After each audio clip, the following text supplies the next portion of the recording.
President Trump's calls for overhauling the immigration system could be gaining traction as a new report shows the number of immigrants arriving in the U.S. last year hitting a record high.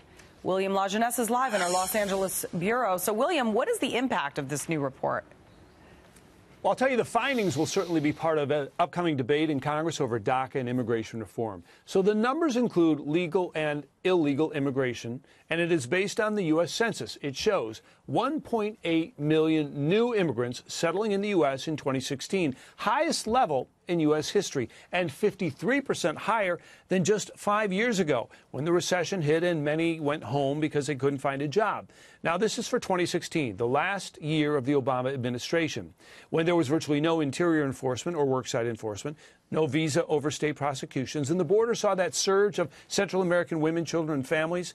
The increase was also driven by more guest workers, more foreign students, and a change that allowed the spouses of visa holders to work, which of course encouraged more relatives to join green card holders here in the U.S. Julie?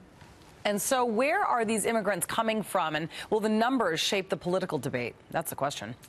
Well, the high levels of immigration create winners and losers. Winners include owners of businesses who get more cheap labor, consumers who get lower prices. Losers could include taxpayers and American workers when competition drives down wages. Now, compare who is coming.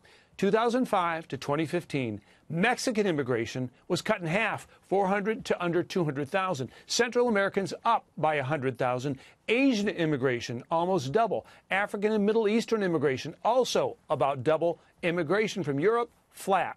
Now, some, like the president, argue that immigration system here needs an overhaul.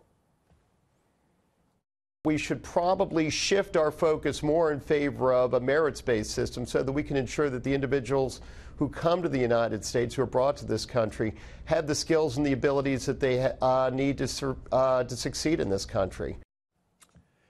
So the Center for Immigration Studies, which is a D.C. think tank, hopes that this study will spur debate. Julie? William Lajeunesse, thank you very much.